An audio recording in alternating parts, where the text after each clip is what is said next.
Hey everybody, welcome to Goots' Wrestling Pod. I'm your host, Ray Goots, and it's one night only, just me and Kyle. We're reviewing WWF's One Night Only 97. Kyle, how you feeling, brother? I'm good. What's going on? How you feeling? I'm good. I'm good. Before we get into current events, I just want to say really quickly about this show. This show feels like the first time Vince put on a show just to troll the audience, just to fuck with the audience. They've done it since.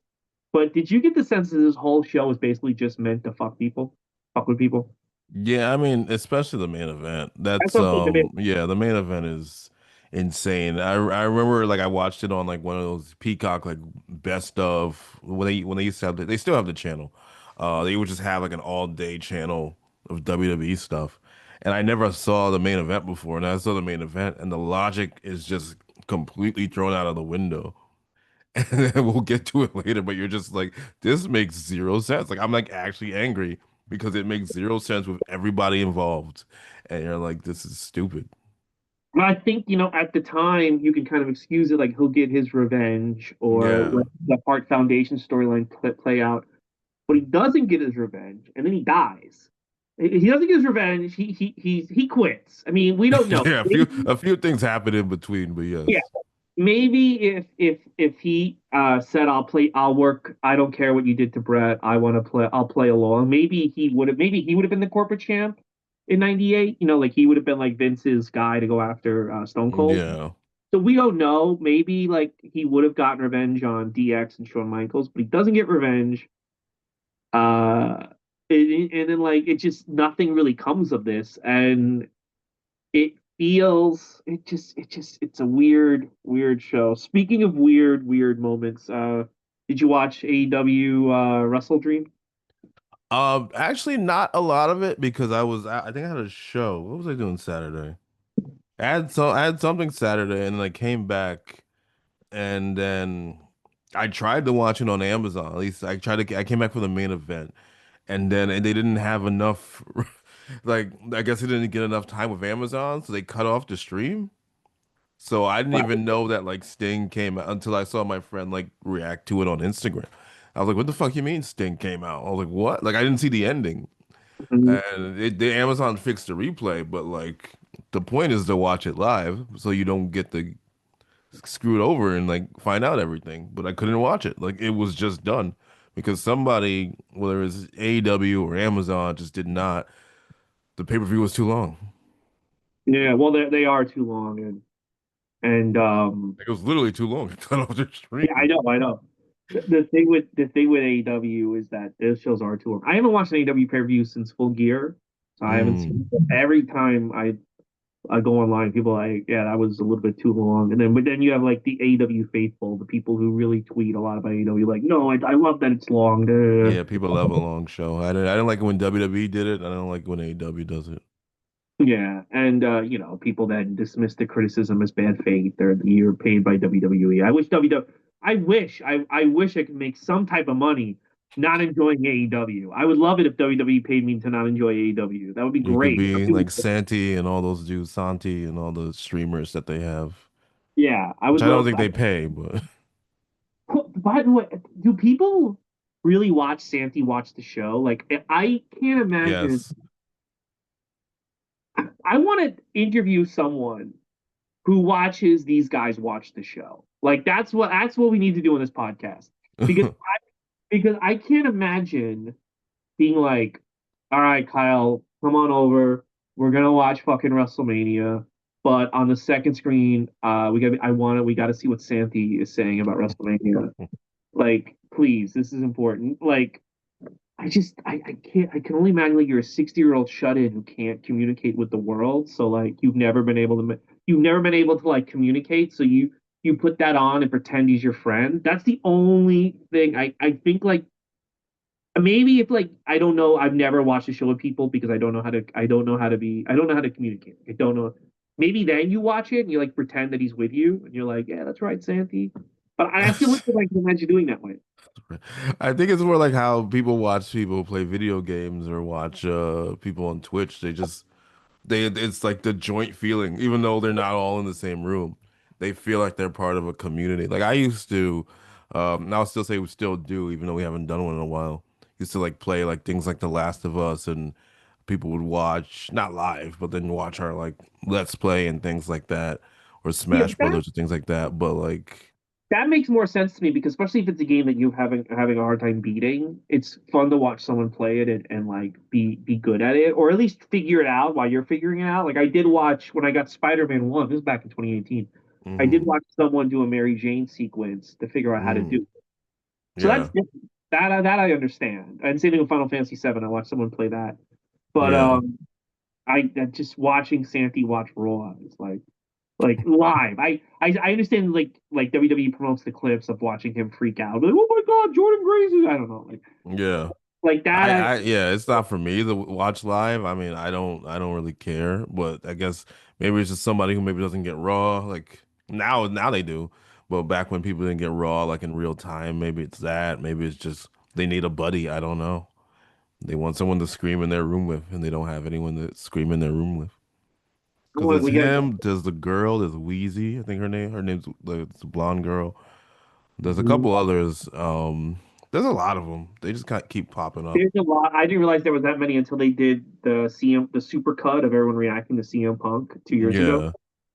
And I was like, wow, there's a lot of people. I think Santi was like Santi was like he was in a hotel room. He wasn't in his usual setup. So he like clearly went to see family for Thanksgiving and then ran back to his hotel or wherever he was to watch Survivor Series 2003 live. Because I He remember makes that revenue money, so I don't blame him. That's his that's his work, I guess.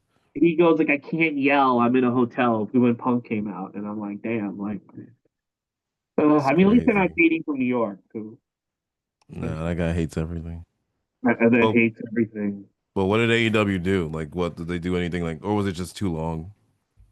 I mean, there was a criticism. I don't know if you saw it, it kind of got out of control. The criticism of Oh, the match with the fish tank and stuff. the Moxley tank, and the drowning spot, yeah, and yeah, yeah. Oh God, every month. it kind of escalated. So, Sarita, was that her name in WWE? Yeah, yeah. I saw that discourse. She didn't like the spot, and then Amanda Hubbard came after her, and Raj Giri didn't like the fact that the show started with a pre-show match. A lot of people didn't like that the show started in the middle of a pre-show I match. did think that was weird. And this is the thing, though. Like, so let's go back. Let's go to the show starting with a pre-show match. To me, I don't mind that because to me, Hmm. it's let's say you are in a really intense feud and they put you on the pre-show. Why would your feud? Why would you? It does not realistic for them to finish fighting within like 5 minutes. So the fucking Yeah, so to me, it's like imagine like you have a pre-show match so intense, these guys are going so hard that you have to just start the show with them. Like we have to start yeah. these fucking guys. Like But didn't they do like the opening and then it like cut to the pre-show match, or was it something like that? I don't know. Or did the show start with? 'Cause I feel like It, when I tried while to the match was rewatch it, happening, the yeah, fireworks went off. But they also did yeah. that on Nitro once. They had the second hour fireworks go off because Randy Savage was just beating the shit out of Greg Valentine. And so Maybe that was the inspiration. I mean, I don't mind it.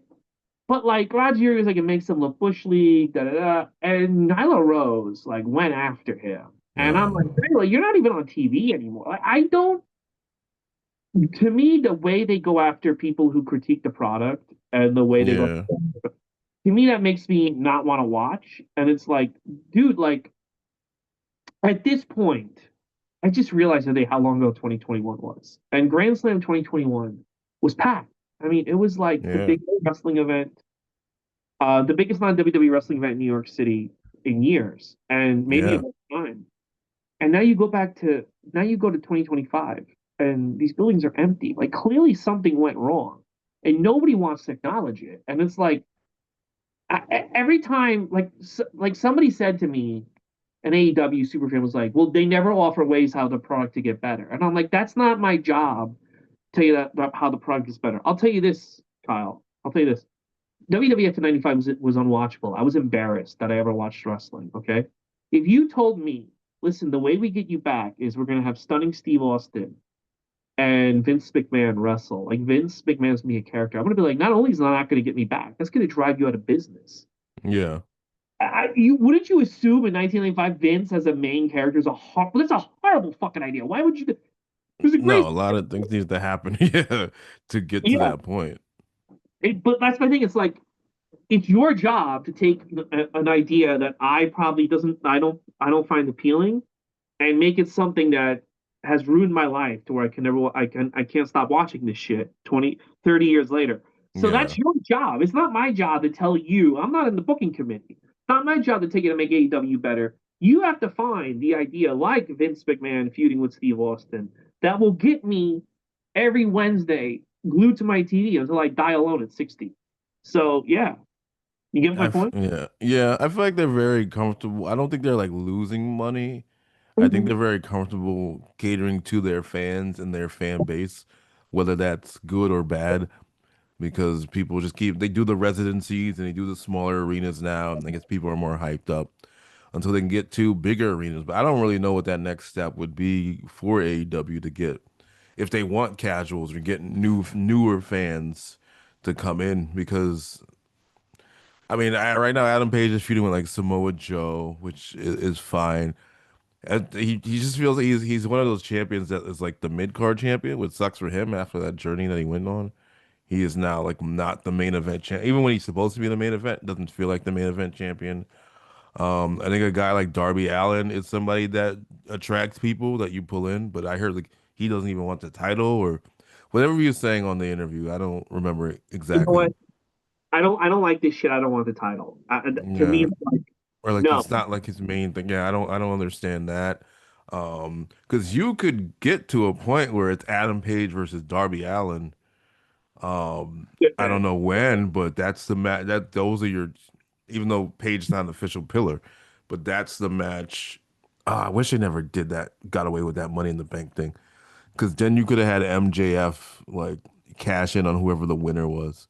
But But MJF already fought Hangman for the belt, right? he didn't cash in the week thing yet, did he? Because remember now he has to say a No, week. no, but He has to say a week before Hangman Page, now. AF should be like the biggest feud in AEW history. Like those guys should be like fighting on the Yeah, high.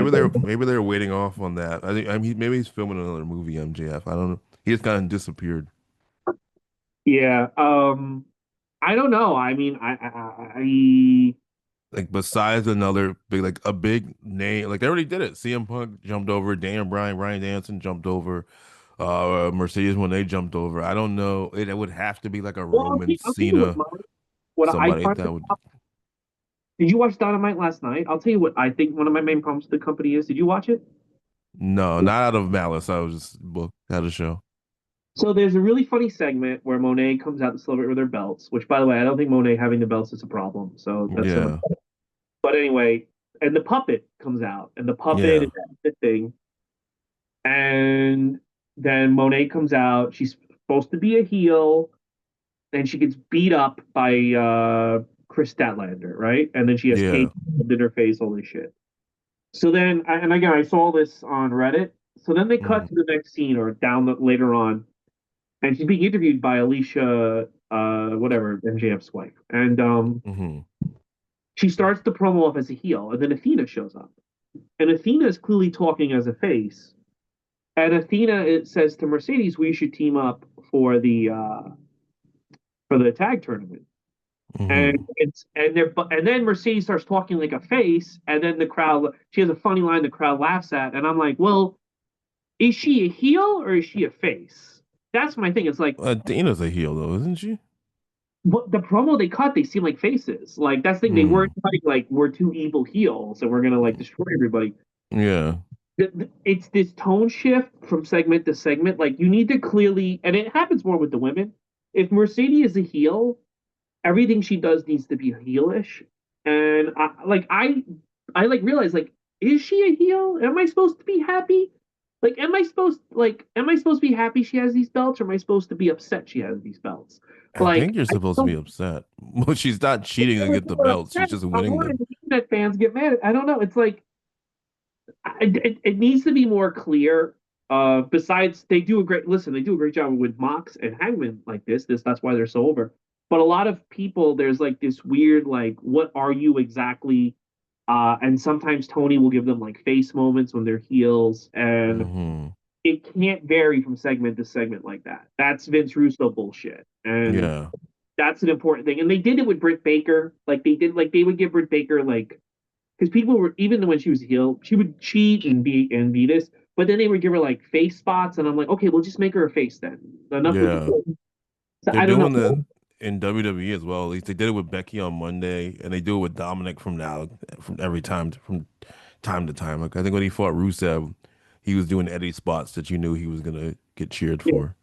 Well, I mean, like you've got to. I think you've got to like now pull the trigger and just make Dom a face. Like you have to just do it sooner or later. Like you have to be more clear about where people's Yeah. alignment and and I don't know, and all this whole belt thing and like Darby, like I would say to Darby, it's not up to you whether you have the belt or not. If it's gonna help the company that you're the champion, you have to take the fucking belt. I don't give a fuck. Like he seems like the face. The fact that he wins, climbs Mount Everest, beats the Death Riders, plants the flag. Like I saw that too. Like he's the face of the company. Like Yeah, it sucks for Adam Page, but Darby Allin's the face of the. He literally has the flag of the company. Like how is he not your number one face of the company? Because he yeah. wants to skate or do whatever the fuck he wants to do.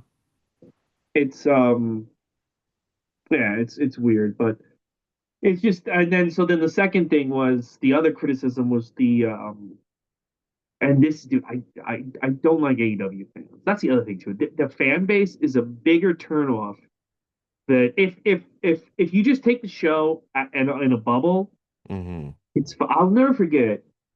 I think I saw an episode where the Bang Bang, where the Gun Brothers won the belt, and the guy I was watching with, me and him were like, "Oh, cool." You went online, and you would have thought that Tony Khan shot a puppy. Like people were so upset. I don't. Oh, they beat the Acclaim, the Gun Brothers. Oh yeah. People were like going to war about this, and it's like it's not even that big of a deal that these fucking guys won the belt. And anyway, so the the spot is was Moxley drowning Darby in the fucking aquarium? Yeah, and the fish tank. Yeah. So this on Blue Sky. So people were like, people said like if a kid sees it, it could be dangerous. Now the number one, I looked this up. The number one cause of deaths among children is accidental drowning. No. So a kid drowning or kids like playing near water, that should be a concern for parents, whether or Hmm. not they watch AEW. So I defended AEW on Blue Sky. I said most kids are not into AEW. Most kids young enough to replicate that are not watching AEW. They rather watch WWE. I don't think it's that big of a concern. And I also think that if Tony Khan saw hard data that a lot of young children were invested in the show, and by the way, he should try to get young children invested in the show. That's who gets people to spend money. Hmm. Because when you appeal to fucking half these internet idiots are pirating the show. That's the thing they don't fucking tell you. Um, if he found hard data that young kids were watching the show, he would probably alter some of his booking plans. I'm defending AEW when I say that. These, Yeah. these fucking people. No, there's a lot of children watch the show. A lot of children watch the show and they're not dumb enough to replicate the spot. A lot of show. Okay, so if all these children are watching the show, then these people are right that they shouldn't do these spots that kids can replicate and can instant. Because if you put a little kid's head underwater, they can instantly die. If you body slam one another, not gonna happen. A spot with a gun, they have to go find the gun. But it's very easy to take a tub full of water and shove a kid's face in the head. So if you're right that all these young babies are watching AW, then like they can't take any little like kids are watching AW. It's not a big deal. They can't take anything that's even seems like a form of criticism. They have to jump like, oh no, a lot of little kids watch AW. Well, then it's a bad spot if that's the case. If everyone in the preschool is watching this fucking show, then that's a bad fucking spot. I, Yeah. what did you think? I don't think the spot is bad, but I also don't think that you should show that spot to a 5 year old who doesn't know reality. What do you who doesn't who Yeah, I mean, I saw the spot. I didn't think it was a bad spot. I didn't think it was worth the discourse that we were getting, especially with Sarah Stock and Amanda Hubert, they went which after you. which just de-escalated or escalated, I should say, more into personal territory, which is Mhm. just wild. If there are a lot of children watching they should be careful about a lot of things then if they have the demographic to know. I would think half the stuff they I, do with Darby Allin, then you shouldn't be I don't doing think they're if. watching AEW. I think children Yeah. are stupid. So anyway, I keep going. think I think they definitely do. Not a lot. I think there's definitely children who watch it. You know, you see some of them dressed like Orange Cassidy and stuff. But also you got to know right from wrong. I remember 25 years ago, that the kid who pile drived his sister and killed her. Yeah, And yeah. that yeah, that was you don't need a fish spot for that. Kids are if they're gonna imitate something, they're gonna imitate it. Mhm. So it's not specifically that fish spot that they'll what if they do Muscle Buster? What if they try and do, the Monet thing? Like there's But some kids are. Well, my point is with that is like some kids aren't strong enough to do half that shit. But it's yeah, very easy to take a or kid. yeah. It's So very it's easy to easy to grab a take fish, a kid yeah, to put them yeah, in the water. But yeah, it's if the demographic shows that a lot of kids watch AEW, then they have to be more careful. I don't think a lot of kids watch it. Kids watch it, obviously. They just soak up any type of wrestling. But I don't think it's enough that you have to they would see the demographic that if all of a sudden it was a big kid friendly product, there would be changes, there'd be more action figures, there'd be more, things like yeah. whatever WWE does. Things would be toned down if like Yeah, I kids that think weren't teens that watched it that much. yeah, I think that right now the way the AEW product it's clearly geared because I know it. I see it. It's clearly geared to people who sit on Twitter all day. It's geared towards the David Fix fans. It's geared towards Sean Ross Sapp, which is fine. I don't think that has any appeal to a 5-year-old. I think Orange Cassidy has an appeal to a 5-year-old. I think Danhausen does. They're barely on the show. I Yeah. think Hangman Page, John Moxley, Hiro Ishii, Bishi, the fucking conglomerate, Samoa Joe. I don't think they have any Did you see the speaking of the conglomerate, did you see their like 90210 style like video, the Titantron? no. It's actually one of the more fun things AEW's done in a Yeah, while. They do a little but like again, that 90s intro. yeah, but That's all not that's for kids, that's for us. yeah, it doesn't have appeal for 5-year-olds. Well, I Yeah. think Jey Uso and I think well, I know it because I see it. Jey Uso and all these that's very appealing towards 5-year-olds. So um, yeah, I just I get it so annoyed with the fan base because they have to constantly run to like defend. Like they thought I was shitting on AEW by saying not a lot of kids watch it. It's not a kid friendly product. It's No. towards you, David Bixby. It's not Yeah. towards a 5-year-old. It's just they're so frustrating, bro. They're dude. I went to ECW. Can I say, man? I went to ECW shows, and there were a lot of losers there. The EW fans fucking make them look like they run Fortune 500 companies. It's like crazy Well, how we don't know what Straw Hat Guy did in his spare time. he does look like a secret CEO. He does. Yeah. Like he does look like he was like making some stock deals in the I mean, you company. got to get those front row seats somehow. Yeah. So it's like I don't know, bro. It's just they the way they fucking because even ECW fans would eventually be like they would say yeah show's not for kids, kids don't watch it. They would just be like yeah you're right, like Yeah, get yeah. angry and like start screaming that all these kids are watching AEW. And it's like, first of all, nobody's watching AEW looking when we look at the numbers, but it's mainly people my age. It's mainly guys like me. Like, I mean, that was the point, wasn't it? They didn't want to. We were getting a WWE alternative that was not a PG product, yeah, that was TV 14 and up, and that's what it should be, TV 14 and up. If you're watching with a kid that is not a teen, like anywhere from the ages of 4 to like 12, you mm, gotta watch your kid. That's on you to also be like, hey, my kid's watching this. You obviously don't do this to your little brother or sister. Then that becomes like a parenting thing. But if you're mm, making your kid watch a show that is clearly not a PG show or a G show, even, then mm. the responsibility is on the parent I'll say this with the or this is guardian. this is shitting on WWE actually. Mm, I think that if a kid is so it's a Darby Allin spot, I think they probably got into it because of their parents and the hmm parent them. I think those kids are smart enough to know not to replicate that. However, if Jey Uso does that spot on CM Punk, I think someone's going to die because I Yeah. think in general the audience, especially the younger audience of WWE, is stupider than the AEW audience. So that's the thing. It's like that Which is spot. why you don't see those spots in WWE. Why you would. I think someone would die if Jey Uso did that to somebody. Like what? Yeah, I think somebody in real life would die. So you have to be careful of what you're doing. And again, my whole point I keep is that I got livid at these AEW fans screaming that little kids are watching this show. Like every little kid, every according to these fans, every little kid on the planet, everyone is watching AEW, and they're all smart, and they're not going to replicate this. Let me tell you something. All you need is one stupid kid, because when you get the right stupid kid, they are incredibly stupid. it All has you need is happened multiple one stupid times. kid to ruin the whole fucking thing. All right. It happened with the power driver. It happened with Power Rangers. I remember Power Ranger Mania.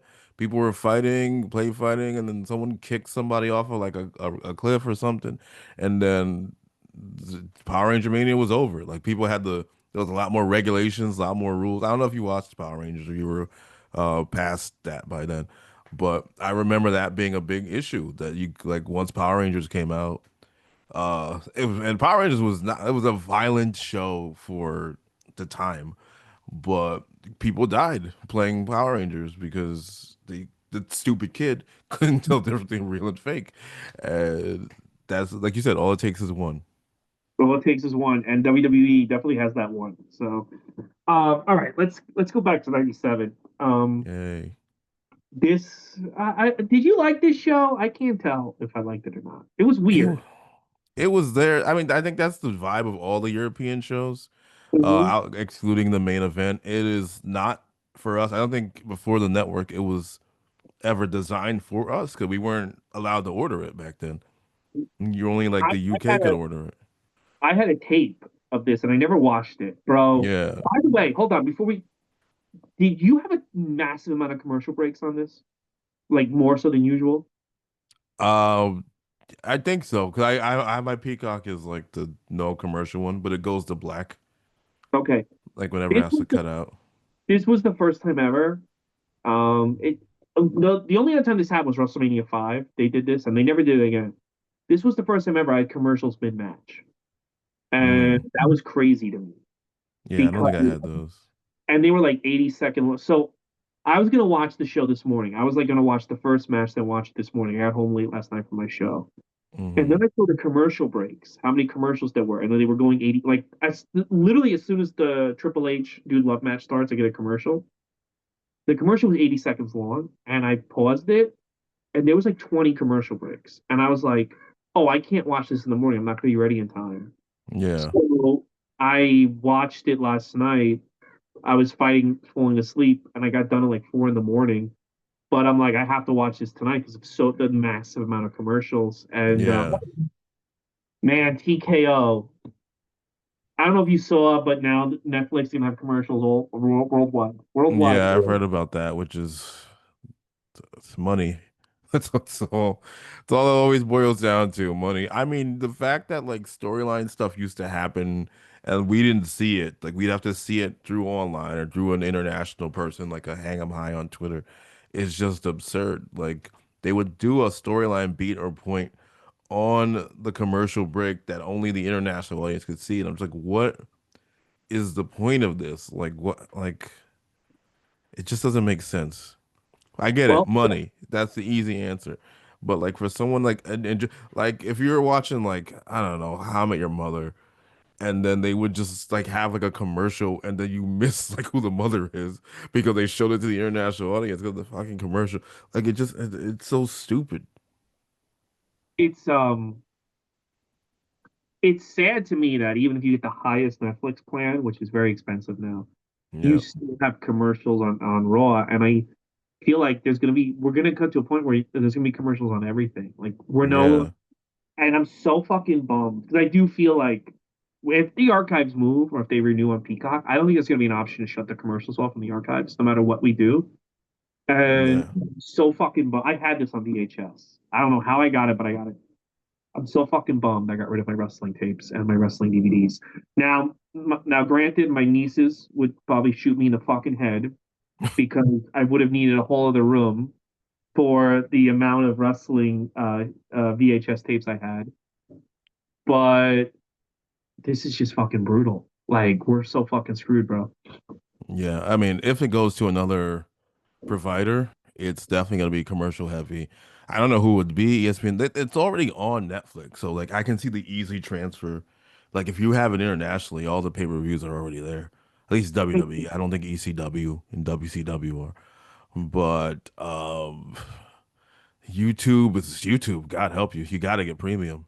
If they do it, you'd have to get. I have premium, and I can never go back. That's how many commercials they have I with might have to YouTube get YouTube Premium.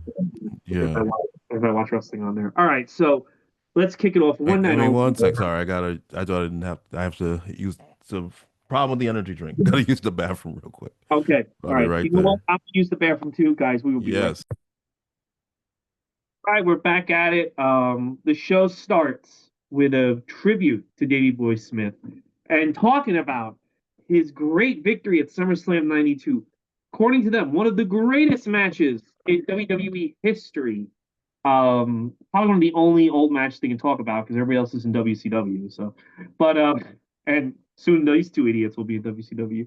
Going on and on and on, over the top with praise. Oh, it's a hero's welcome. Man, this just feels like I did things to fuck with people, and this feels like it. Starting off with this video package, what do you think of the video package about how fucking great Davey Boy Smith is and how awesome SummerSlam '92 was and all that shit? I mean, once like being in the future, knowing it's just like you said, it seemed like it gives you the false hope that like the British Bulldog is gonna be this hero and conquer Shawn Michaels. Like this is gonna be a breeze for the British Bulldog, and clearly we know that is not the case. Yeah. Has So the he first ever? one, Sorry, has he ever beaten Shawn Michaels? Because they bring up '92, and he fights. If they lose the Intercontinental Championship to Shawn Michaels. I mhm. don't remember the 95, 96 matches. I remember they had the one where the lights went out, and then they had to do it like 2 days later. Beware a dog. I don't remember if he won that match by DQ or if he lost, but he might have never beaten Shawn Michaels. I can't There's remember. a Raw match on one of the Shawn Michaels DVDs that was like the '95 Raw era. And Hmm. I don't know, it might have been when Shawn was still a heel and Davey Boy Smith had the dreadlocks. Oh, okay, that'll do it. I don't know if he won it. I doubt if he won it, they would put it on the Shawn Michaels DVD. But every time Shawn Michaels has a history of making this guy look like an idiot. I mean, the Royal Rumble '95, Beware of Dog, King of the Ring '96. Like, they have the wife be like, Sean's in love with me, and Sean is like, your Yeah, wife's, I remember that. and they make her look stupid. Like, so, and now like they have a history of it's very it is kind of funny that every time Sean takes it to another level, he makes Davey Boy Smith look stupid. You know, Constantly. Like I'm looking constant. at our favorite page cage match No, to see if yeah, their list of I feel matches like it here. must have been like a house show, right? Maybe a house show match. Yeah, the house show. They fought in King of the Ring, I guess, as well, which I didn't know. '96, yeah, but Sean wins that Yeah. too. Yeah. I guess he just never wins. That sucks. I mean, well, Vader did pin. There's a six-man match at International Incident, summer of '96. And Vader, British Bulldog on Vader's team, and they win. Vader pins Sean there, so Hmm. I guess that counts maybe. But I mean, David Smith does win, but he doesn't get the pinfall. So There's one in February 18th in 1992, which I assume. Why don't they tell you who wins in cage match? Whatever. They just tell you the maybe, match. They don't maybe, tell you maybe fucking they wins just the have the match. card. They don't have the results. No That's one. stupid. That's stupid. Anyway. Well, you know what? I guarantee you, Sean. No, I think February 18th, 1992, that's Davey Boy Smith was still a top guy, so I can see him Yeah, winning. so he may have won that one. Although Shawn Michaels is like, it's the prime time ref. If I care that much, I'll look up the results of the prime time wrestling and see Well, it might have been a dark if match he for won. something. All They don't fucking tell you. This is so stupid. Okay, back to the show. right. So the first match is Dude Love versus Triple H. Now, these He guys wins, sorry, he wins by disqualification in doesn't that pin match on anyone, prime time wrestling. Does not pin him. does not pin him. No. What? What is going on with those two guys? Okay, Well, back to Triple you know H what? I dude would take love. the bait after the screw job because I think he didn't want anyone to leave with Brett. I would be like, I will stay if I get to pin Shawn Michaels. And they were like, no, I can't do that. I can't do that. Sorry, leave not the even, not even a little bit. fucking. Yeah. So the first match we got Dude Love versus Triple H. Now these guys have had some pretty good matches the last few months. This isn't one of them. Um Mick Foley changes up the way he wrestles as Dude Love. He's not as he doesn't wrestle the same. It's almost like he's on purposely wrestling as a bad worker. Hmm. The finish is pretty lame.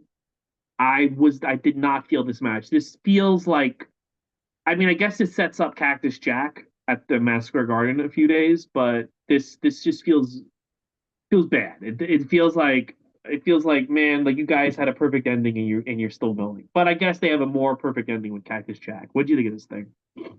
See, I got my dates confused. I thought Cactus Jack already happened, and then they were doing this, and I was like, this doesn't make any sense. But it was just there. Like we've seen them fight multiple times, because we've seen them fight Mankind multiple times. Uh, Dude Love, maybe he changed up the style because he's Dude Love, and he was trying to make like Dude Love wrestle differently than Mankind, and then, but I didn't think it clicked. I thought it was just kind of there. Yeah, I wasn't feeling it.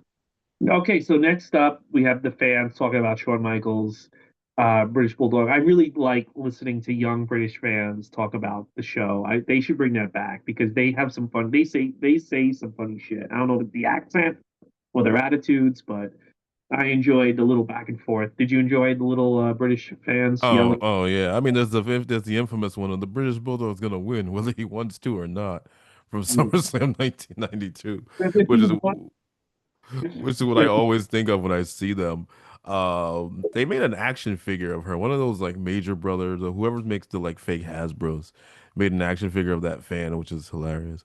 I'm wondering if like British Bulldog, like I'm gonna throw the fight. I don't want to win. If that girl comes in the ring, it's like you're fucking winning this match. I don't give a she, shit. she just interferes in the match and makes sure he wins the match. You're winning whether you want to or not. Well, it was the greatest line.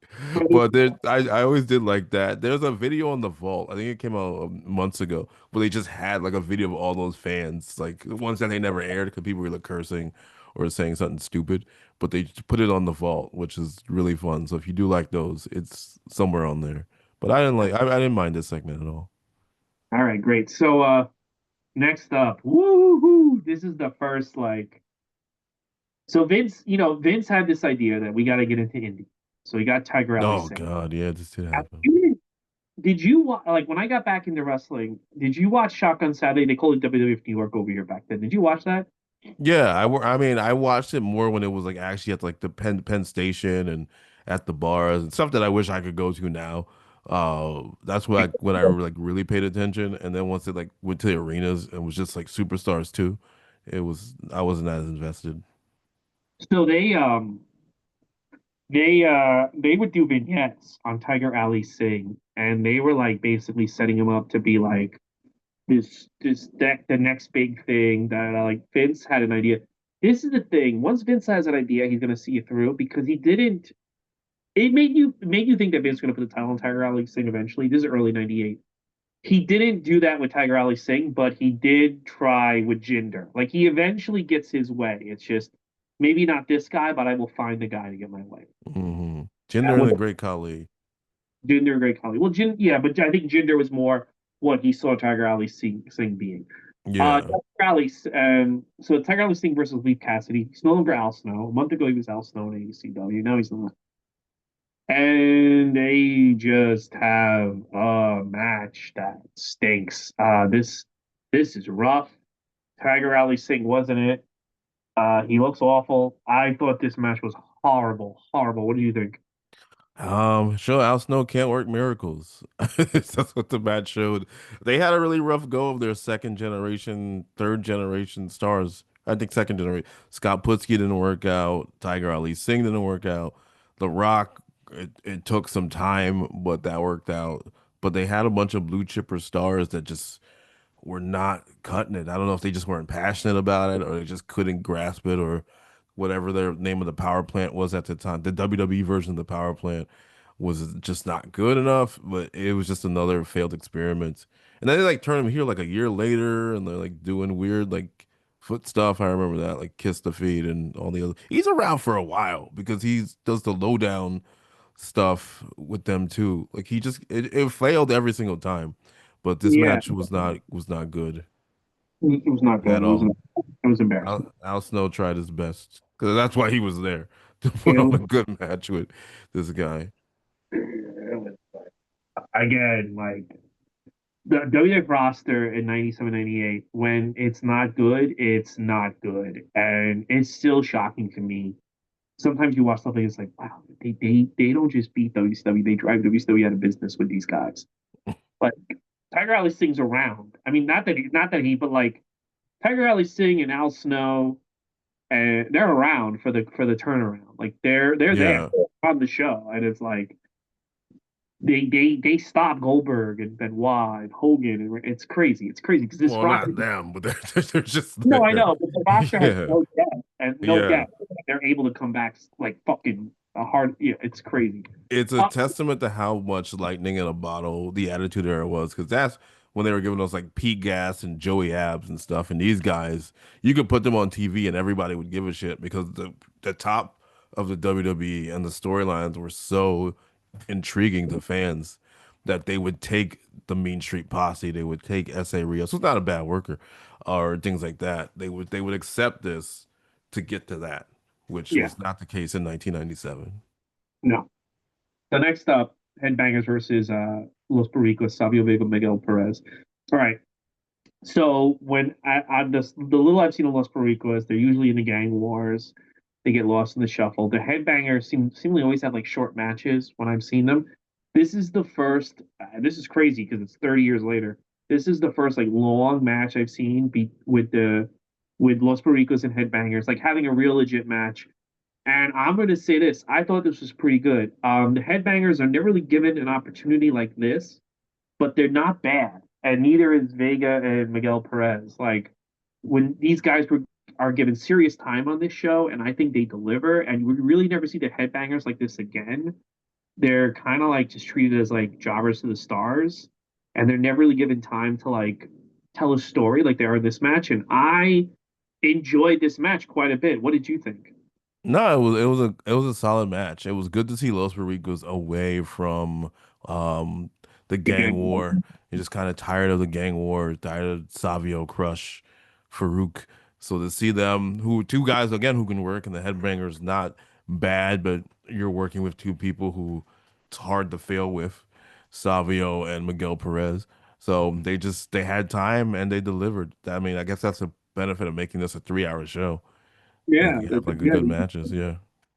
yeah, like these, yeah. I mean, so the Headbangers, they're doing pretty good. I don't know what happens that they get sent down the card and they never recover. But I forgot they lose the you know, titles too either.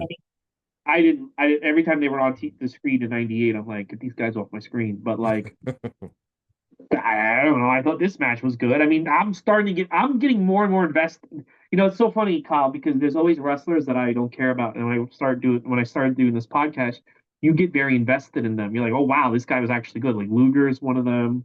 Yeah. Um, Dustin Rose was one of them.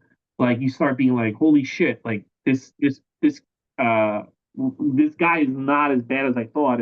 And the Headbangers becoming those guys where it's like, oh fuck, like these guys were good. Like we missed the boat on this. Like these guys could have been something, you know? Yeah. No, I think they wanted to make them more of the kid friendly metalheads, which sounds like an oxymoron, but they wanted them to be their grunge type, even though grunge was starting to be on its way out. Yeah. Grunge, they were like grunge and metal. I don't think they knew what, I mean, they had people who are not rock fans were writing these characters. So I guess that's what happens when you do that. But no, they were good. They were a good team. They were a solid team. And that's why their shirts are $10 and we should invest in their shirts so they can get their Legends Steel money. Yeah, I should get this year. It's funny, I was playing with my nephew last summer. Um and I picked them. We were doing it. I think he was Dom and Finn Balor, and I picked them. They go, "Who are these guys?" And I'm like, "I don't know." Oh, in Anyway, the video game? the video game. They're in the video game. I don't know. This is last year. Anyway, spoiler alert, they were hitting Dom with everything, my nephew, and they were barely causing any damage. So their score is supposed to be very low.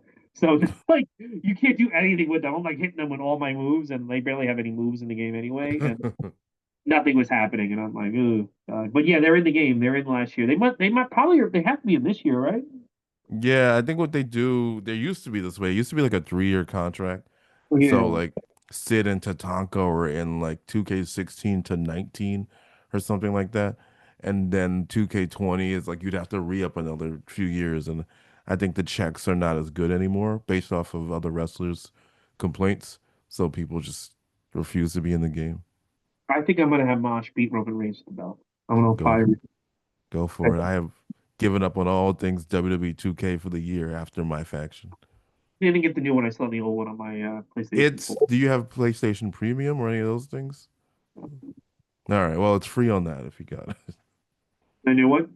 Yeah. Yeah, but I like having the super duper version. So Oh yeah, well that one, you know. yeah. It has multiple super duper versions because they have that and they just released the farewell pack with like Dugonomics John Cena, heel John Cena from this year, Ron Cena, and Brock Lesnar. So they snuck Brock Yeah, back into I the think I'll game. get that version on the Switch too when I go grab it because now they're back. They're finally in stock, Switch 2. So Yeah, so like that version, that's like the most up to date version. But I think there's like one where you get that and the bloodline and all the other random stuff that they do.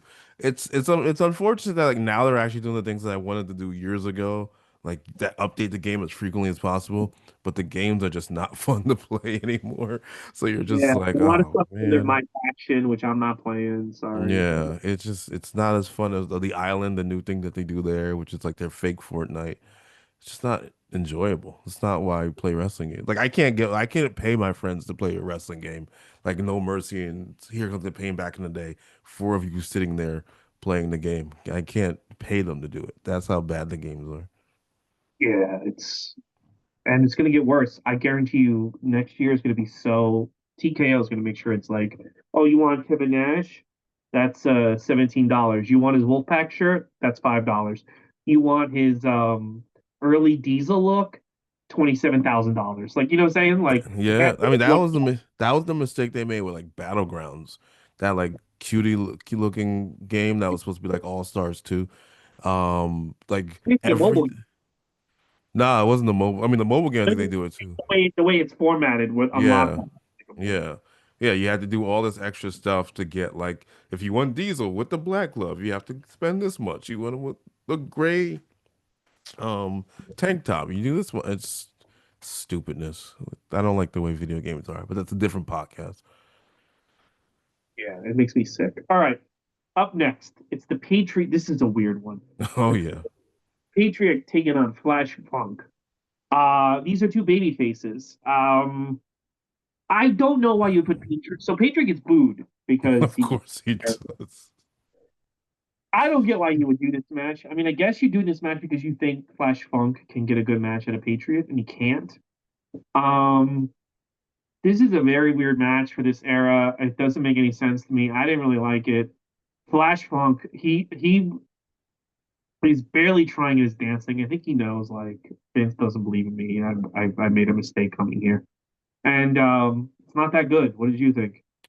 No, well, I was just like, why would you put the Patriot in a position like this? I know like the American audience is not supposed to see this. But like, why would you do like? And he wasn't like a heel. He was just like, I love America, and they're just like, boo, get the fuck out of here. And like, it was such a weird spot to put this man in. And yeah, like they have a weird face match. Flash Funk tries his best, but it's not very good.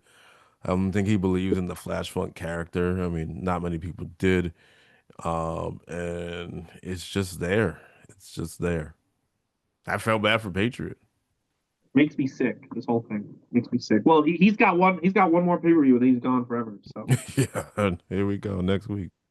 all right. Next up, it's the Legion of Doom taking on the Godwins, and there's just something off about Legion of Doom in this era. I don't know. What did you think of this match? Yeah, it was another one that was like it's there. Also, like if you're watching like month to month, again, we're not supposed to really see these. Like we've seen these guys fight multiple times and even better times. Yeah, 97 WWE LOD. I don't know what the deal was, whether Vince actually liked them or like they were just kind of struggling with mental issues or drug issues. I don't know what the whole story is there. I know that's kind of been a struggle through Hawk's career at least. Not trying to downplay him, but yeah, it was just kind of there, and they feel like afterthoughts, which they shouldn't have. Their second and third, I guess some would argue even their first WWE run, they just felt like afterthoughts. They didn't feel like the big deal that the Road Warriors Legion of Doom should be, and it's just another match. Yeah, it's disappointing. Yeah. Up next, we have Jim Ross interviewing Ken Shamrock, and Shamrock was supposed to fight Owen Hart, but he was injured by Farouk. And Rockabilly comes out. Ken Shamrock beats him up. Yo, it is crazy to me by the Montreal Screwjob. He's not Rockabilly. He's in the New Age Outlaws. Like he is weeks, if not days, away from becoming a massive, like one of the biggest Attitude Era stars of all time. Yeah. And you would not think it watching this segment. Wow, well, it's you never know how quickly your life can change. You never know. What did you think of this segment? It was interesting to see. I wonder if they did that because they didn't want Shamrock to get booed. I don't know if he was actually hurt or not, but Oh, they wanted to get booed against Owen. But yeah, you're right. It's literally like a week or so. That was on Shotgun Saturday Night when he turns on the Hockey Talk man and goes with BG, not BG, whatever he was called, the real Jesse James at the time, and then yeah, they form the Outlaws, and they never look back. Like it's the greatest thing that happened to both of their careers because they have been able to ride on that since 1997.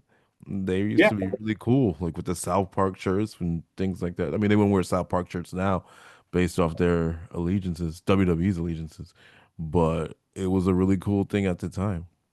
So you Alleged got allegiances. Road Dogg's the lead writer on SmackDown, and Billy Gunn is stealing Tony Khan's money. So you know, Yeah, he's allowed to still be in the games. He's in 2K25. Billy Gunn is. oh, hell of a deal these guys got. Yeah, do that Uh, with Edge. so is Edge in the game? No, Edge had like the record of being in like every game from like 1999 to like when he left for AEW. Like it's like a crazy record. Like him, Undertaker, maybe Shawn Michaels. Like they have it's like a Undertaker. really long record. That's the. By the way, that's the real streak. Undertaker's Yeah, been in three WWF games since Super WrestleMania. yeah, yes, he really has. That's the real streak. When their game comes out without Undertaker, that's gonna be. I think that's the moment where you make the fucking that guy's face at WrestleMania, uh, That's he's shocked. the stock face, because that's his streak. That to me is the more impressive streak. Like you can, the number of people you can have Undertaker fight, legit, not a creator wrestler, but legit. I mean, you can have Undertaker fight fucking the Ho. You can have Undertaker Yeah, fight yeah, Sean O'Hare. You can have Undertaker fight fucking Joy Giovanni. Like it's just crazy.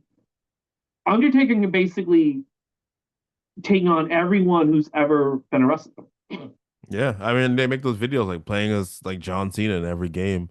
You could do that with the Undertaker, and it'd be an interesting video. Like you said, Super WrestleMania and on. I mean, I think he was even in like Superstars 2 for Game Boy. I don't know which one came first, but like he has been in so many games. You, They say 50 something over here. Just a quick bro, like browse. start How is Triple H? Oh, him, The Undertaker, and Kane are 25 games, and The Rock is 24, and Edge is Taker's at 23. 20 games. Yeah, somehow I think there has to be. I think there has to be more. That has Somehow to be. Triple H has tied with him, which is okay. I mean, maybe there's like some mobile game that I don't know, but like Maybe. Undertaker before Triple H shows up, Undertaker is in WrestleMania, the arcade game. He's in fucking Raw, Super WrestleMania, Raw, yeah, Raw and Raw Rumble. and then not to mention the Game Boy games he was in. So there has to be like I think he was in a Game Gear games. There has to be some fudging there. I don't know. Triple H is a Yeah. Maybe they don't count like if it's like multi how remember how Raw and Genesis and Super Nintendo had different rosters. I Maybe they count. don't count that as one. I count it. Fuck you, Triple H. All right, here we go. Next match. Well, first of all, before he ruins his life in a month and a half, Vince McMahon interviews Bret Hart, but Vince Oh stays yeah. ringside. What did you think of the interview between Vince and Bret Hart? I think they were trying to set up Bret Hart to get more booze and it just didn't work. No, because people love him. Yeah. Hmm. Yeah, so yeah, again, it's surreal seeing these two interact, knowing what's coming, and it's coming so fast. It's really. Very, very soon. This feels like it's so crazy how like D Generation X feels like well, in your house, D Generation X feels like another planet, and it was really like only weeks after this thing, and been a Yeah, whole. no, it's their whole strategy changes within a couple months. Like you can say Bad Blood is like the season finale, even series finale of the new generation, and then we move forward. Up next, one of my favorite matches on the show: Vader versus Owen Hart. Vader and Owen Hart have great chemistry. Owen Hart does what he can to make Vader look like a beast. Vader gets a definitive win, a win that he's needed. But he also like makes Owen. He helps Owen step up his game. I enjoyed this. What do you think? No, I enjoyed it too. It was a role reversal. Vader was always better as the dominant or more dominant monster and not whatever babyface Vader was. In WCW and WWE, when they had him babyface, it never really worked out. But Owen, it was great. People wanted to cheer for Owen. Owen played it up like the drop kick and the kip up and like doing all this like rocket stuff. People wanted it and it was awesome. And I was surprised to see Vader get the win because he didn't really get a lot of wins, but it helps the theme of the night with the Hart family. But it was good. It was a good match. Probably the best match until we get to the next one.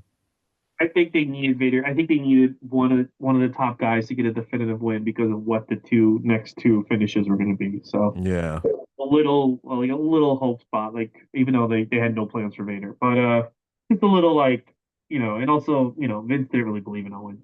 Oh yeah, hey, we can have Owen lose, like we don't really believe in this guy. Also, I stand corrected. Undertaker's been in 65 games, and while Triple H is 53, which makes a lot more sense. Good, thank God. I'm like, there's no way Undertaker's been in 25 games. Yeah, it doesn't make any sense. Whatever.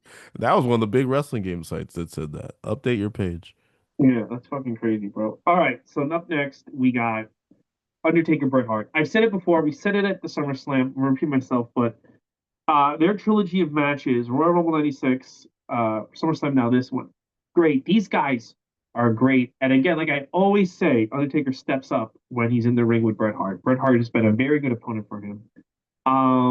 This match is I think is Bret's favorite among the three, and he put it Mm.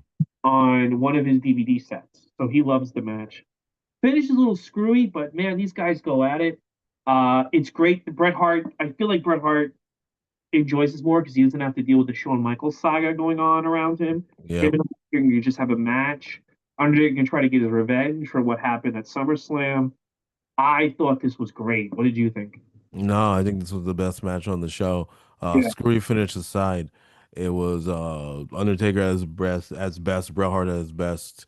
Just a really, really good match. Like I was like, wait a minute, like how does this end? Like I was like invested. And this is, almost 30 years later. I was that invested in like, oh, what is going on here? But it was good. It was really, really good. I think this is the match that Bret Hart, like I was told this, Bret Hart may call this match like his swan song match because this was like his, I guess, his last really, really good match before Survivor Series. And no, great, great stuff with those two. Yeah. No, that was great. That was awesome. Now we get to something. Mm. Now we get to something that it's something. It is something, man. It's British Bulldog versus Shawn Michaels. Davey Boy Smith has dedicated this match to his sister, who was very ill. Um, did his sister die? I think his sister died from this illness. I think eventually, not now, but yeah, Not not after backstage. not after this match. No, it's not like a South Park situation. I don't know if you've ever seen that South Park where like Stan has to coach like the hockey team, like a junior hockey team, and like one of the kids is like dying of cancer, and then they have to fight like a real hockey team, and they get demolished, and the kid's just like, ah, shit, and then dies. It wasn't like that. Like it was a So he dedicates the match to her.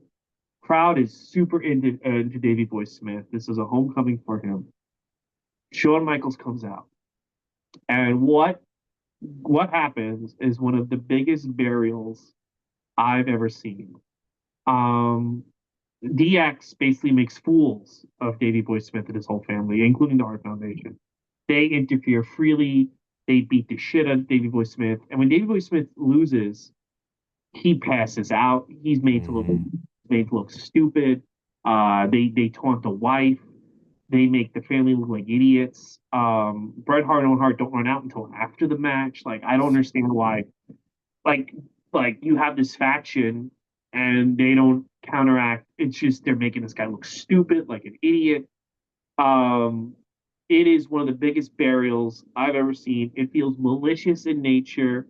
It feels like they're fucking with the fans. It feels like you're seeing Vince McMahon's true personality come out. It is a very weird match.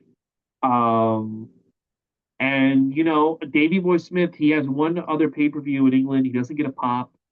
I think this kind of kills him in England. It kind of kills him as a hero.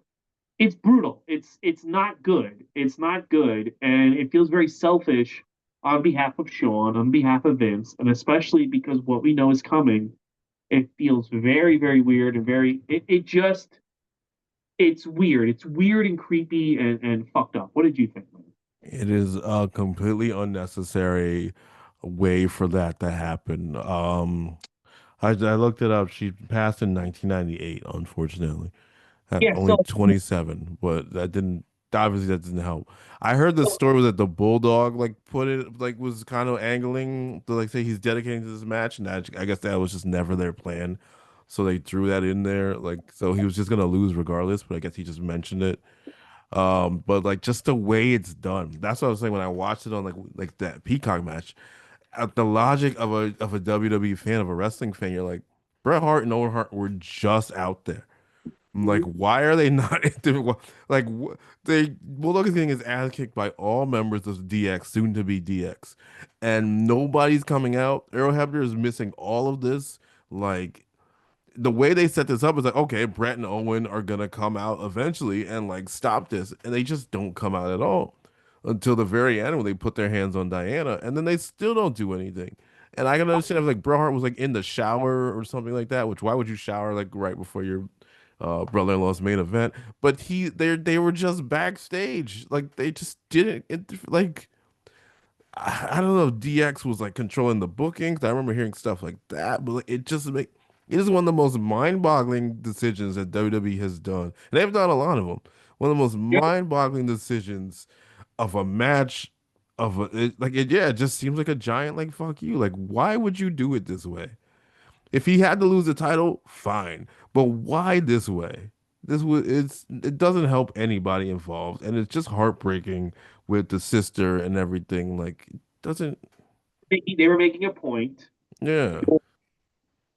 to Davey, and I don't know. It feels vicious and mean spirited. And again, they don't know that Davey's going to leave for WCW, and I don't even know. No. But it does feel like they're done with these guys, and they're gonna destroy their drawing ability before I think Vince already knows this that I'm done with all these people. I don't need them on my show anymore. When does he tell Bret Hart that he can't sign him anymore? Cactus Jack fights Triple H. Okay, so it's 2 days before. So yeah, maybe he already has already decided that since this is happening, Bulldog and Anvil will probably, or Bulldog will leave with, like, he thinks they're all gonna probably leave. If Brett leaves, maybe he has that in his mind. But even then, like, it is. Brian Pillman. He knows he's gonna kill him. So, Well, yeah. Unfortunately, Brian Pillman passes, but but he's not dead yet. no, he's not even there. So I mean, like I don't know where he was. Maybe just injuries, but it's just baffling. Just a baffling choice. it's very. Yeah, I know. I mean, now that I look back, I'll call it like I see it. They wanted to humiliate Davey Boy Smith and Bret Hart. They wanted to make them look fucking stupid. And Yeah. no one can say will convince me otherwise because There's not a hint, and the weeks leading to the Survivor Series that British Bulldog is going to even attempt to get revenge on Shawn Michaels.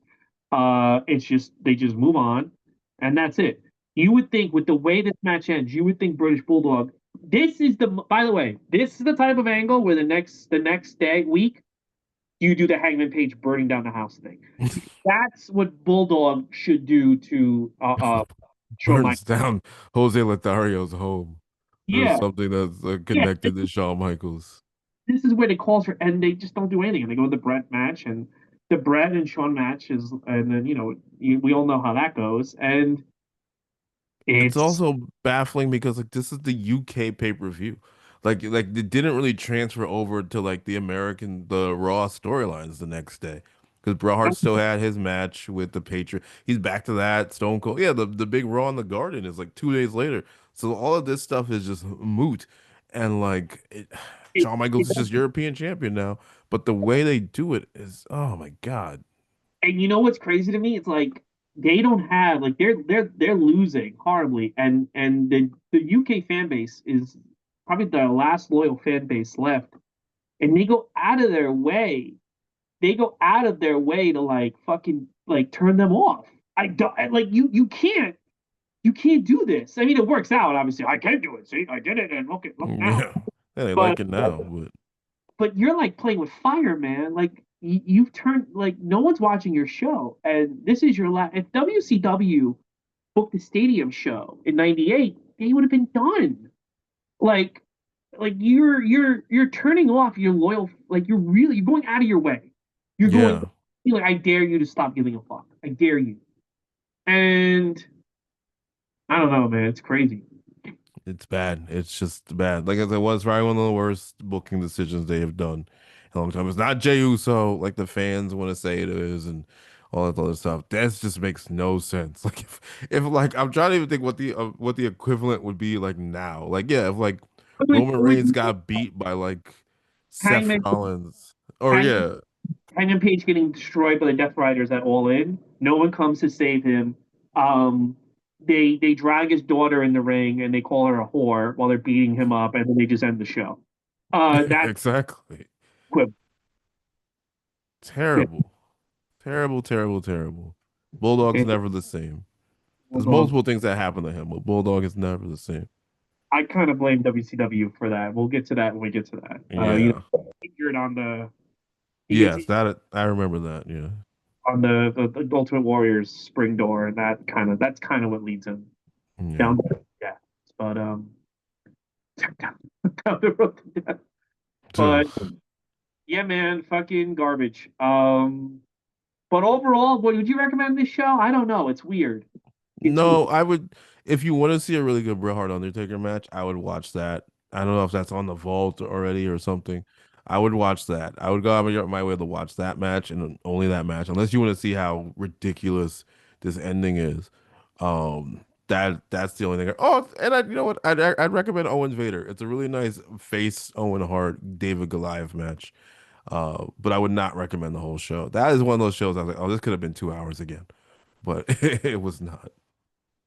Yeah, yeah, it was weird. The thing about it is that like, and again, like I'm saying all this, and it it feels like it's the wrong show to do at this time. It's like, Hmm. do you understand how bad you're doing? Do you understand how bad you're doing? And it's the wrong show to do at this time. And I mean, they do it, and again, they get away with it, but I don't know what they're thinking. How would you rank the September shows? Ground Zero, Fall Brawl, and this? Hmm. I guess I would put Fall Brawl over on the other ones. Yeah, I think I enjoy Fall Brawl more than the other Ground Zero. Yeah, and like both the WWE ones have like maybe like a match or two. I'm like, all right, this is really good. But I remember Fall Brawl, with the exception of the stupid NWO angle, for the most part, it was pretty good. So Fall Brawl All right, is cool. is number one. I guess Ground Zero. No, you know what? I'm gonna put One Night Only number two, just because that Bret Undertaker match, and then Okay. Ground Zero would be number three. Wow. All right. Yeah. So Fall Brawl. So WCW wins the month. I gotta agree with you. Even though I don't like the finish of the Ric Flair match. I think Fall Brawl is overall better than Ground Zero. So let's see. WCW is still in the lead. I know that. I know WWF won July and August, but I'll do the math later. But I'll do the math later. But WCW is in the lead. Take it from me. They're kicking WWF's ass. Yeah, they're gonna be for a little while. All right, so let's go over the next 4 weeks. Next week it's Bad Blood in your house. Shawn Michaels Undertaker, Hell in a Cell. Much better show. Looking forward to that. Hopefully, if they have commercial breaks on that Hell in a Cell match, I'm gonna jump out a window. You Two get weeks. Peacock Premium. Like, yeah. I got. You know what? Maybe I'll upgrade the Peacock Super Duper. How much is it a month now for no commercials? I don't even know. That's some of these I just set and forget, sadly. Maybe I'll upgrade my Peacock for the next few months. Yeah, For like because it's only like 2 months left. Yeah, maybe I'll do that right now. As a matter of fact, after I hang up. All right, so because that'll save time because I would have went to bed if there were no commercials. I would have went to bed and woke up and watched it, but I stayed up super late. Now I'm like, It is 16.99 a month for Premium Plus, which is the okay, ad-free one. so that's $6 more. No, that's only $5. It's only $5 more. Fuck it, I'm gonna do it. Whatever, who cares? At this point in my life, I'm gonna dial. Okay, so Oh, in jeez. 2 weeks, it's Halloween Havoc '97, Roddy Piper versus Hulk Hogan. Then in 3 weeks, it's Survivor. How can I forget this fucking show? Only the most important thing to ever. I really do think the more time passes, was one of the most important shows in the history of wrestling. Survivor Series '97. Yeah, I can't have commercial breaks during the Montreal screw job. I got to upgrade. He's Shawn gonna Michaels. put him in the sharpshooter, and it's gonna go to the ad for the paper. You're like, what the fuck? It's gonna go to ad at ESPN, and then Yeah. 4 weeks. World War III. Technically, though, it should be World War Five at this point. And it's the World War III Battle Royal, which is one of the worst matches. It is probably the 95-96 World War matches are some of the worst things I've ever seen. Um, Andrew Lee almost jumped out. I think that's why Andrew Lee quit the podcast because those matches were that Because of World War III. World War III Battle Royals are horrendous. And Oh man, I used to love them as a kid. dude, the production gaffes, the mistakes, it's just one of the worst produced things ever in wrestling. But we'll be watching that in 4 weeks. What are you looking forward to? I mean, all of them are good. You know what? I'm gonna say World War III, and here's the only reason why I don't remember a thing about Yeah, that show. I don't know who wrestled. I don't know what the main event was besides the Battle Royal. I don't remember a damn thing about World War III's, or World War V in this case. So I'm curious to see what even happened because it's also like the like pre-show before the pre-show before Sting the big Starcade. So it's like the big pay-per-view before Starcade. So what led to this? Um, I don't remember a thing. Like yeah. nothing in here about it. So it should be interesting. All right, guys, that's the show. Kyle, what do you have to plug? This is November 22nd, the 9-year anniversary of Character Select Comedy at the Stand. Technically 3 years at the Stand, 9 years in life, but November 22nd, 6 p.m. Tickets are on sale. Right after the New York Comedy Festival. So you can get your comedy for once you get your little comedy hangover from that, you can come to our show. And that's about it. All right, great. And I had a thing this weekend, but it's not happening. So I guess I'll watch Halloween Havoc. I don't fucking know. Anyway, Oh it's yeah, NXT Halloween Havoc. Yeah, that's this weekend, which is also kind of just a show. Quick NXT tangent. Some people have to leave. Like I saw Tuesday, like Last Legends, like feuding with Ren Sinclair. I'm like, you gotta go to the main roster, man. You and Trick Williams. Like, why are you guys still here? Like, what is there? Maybe this is their swan songs. Like, what is there left for you to do? Been here I, 4 years. Go. I, Trick Williams putting over Ricky Starks, and then I can't call him Ricky Saints. It's Ricky Starks, It's a stupid name. and then joining up with Division, with Braun and the other Bronson. I could see that. I Yeah, think he needs to go. Him and with that group, Carmelo with that group. yeah, or well, who knows? Maybe they need to stay because they fired Wesley. They were like, we have nothing for Wesley. I'm like, that's stupid. But Oh, bro. By the way, I don't know if you noticed, Pete Wentz wrestled on NXT this week. oh, Zachary wins. Zachary Wentz, what the fucking stupid guy's name? Yeah. He got fired for the Nazi thing. He's still in NXT. He got back on NXT. He Yeah. and Wesley is just done. It's just gone. It like, bro, nuts to me. That is such a wild turn of events. Asinine decisions, man. Like, how do you not find? I think once he cut the hair, I think everyone just kind of gave up on him, which is not a fair thing to do. But like he worked as a baby face. Like you pushed him for like years as this like underdog baby face. Then you turn him heel and give him nothing. And then it's his fault. Now you can't find anything for him. Like SmackDown, Sami Zayn, Ilya Dragunov match it like he would just be another good guy to have matches with. Or you hire the other guy again, Zachary Wentz, and you have a cool tag team again. I don't know. It just isn't. I don't know. I don't know. Like I laughed when I saw him. I'm like, this fucking guy. This Yeah, fucking he's been on NXT more than Wesley that year because he's been in battle royals. They've done any of that NXT stuff he's been involved in. And Wesley, they just put him with the other black guys, and nothing worked out, which is just it's stupid. Well, it's a waste of the guy's time. it's crazy. It's fucking the world is the world is nuts. I Yeah. mean, sometimes you move to California and they just cancel these shows in Phoenix. You know, what do you You all get right, guys. Wes lead. Yeah, I got West Lead in Phoenix. All right, guys. That's our show. We will see you next week for Bad Blood. I'm very excited about this one. Pratik will be there. We will see you then.